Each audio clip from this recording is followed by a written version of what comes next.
Also tonight, an inmate who was mistakenly released from the Harris County Jail still has not surrendered to serve out his sentence on a theft charge. The mishap led us to court records that document Nicholas Guerra's lengthy criminal history.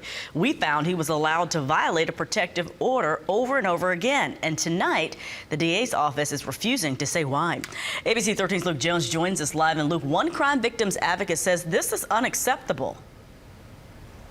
Right, and the terms of his probation explicitly bar him from going out and committing new crimes. Yet, since that deal was signed, records show he violated the protective order 3 times. Now, why not simply revoke his probation at that point? We wanted to ask prosecutors that, see if they had a viable explanation. Tonight, though, they're declining to comment, referring us simply back to those court records.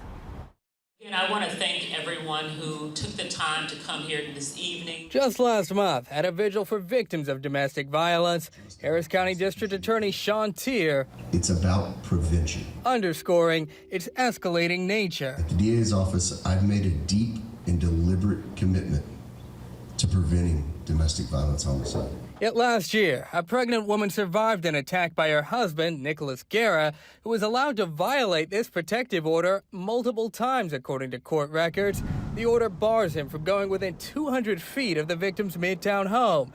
And yet court documents accuse him of doing just that on at least 5 separate occasions. Well, I would expect for there not to be 5 times. Jamie Wright is a domestic violence survivor turned advocate, alarmed by the court's apparent tolerance for repeat violations of the same order.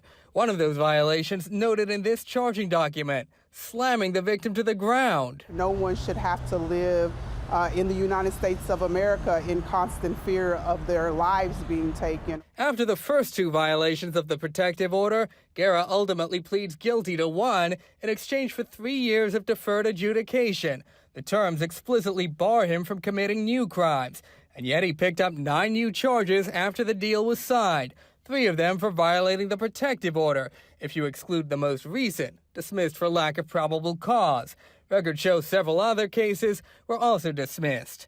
Even after his arrest on a theft charge last week, the deferred adjudication agreement signed by Judge Natalia Cornelio remains intact, although the court did add this line about zero tolerance for future violations. We're getting a little long in the tooth here on this one, so I would imagine he's probably on his last chance, but I don't know because I don't represent him. The district attorney's office declined to discuss its handling of Guerra's numerous cases, referring us only to court records. But defense attorney Joe Vina says there's likely more to the story than these records reveal.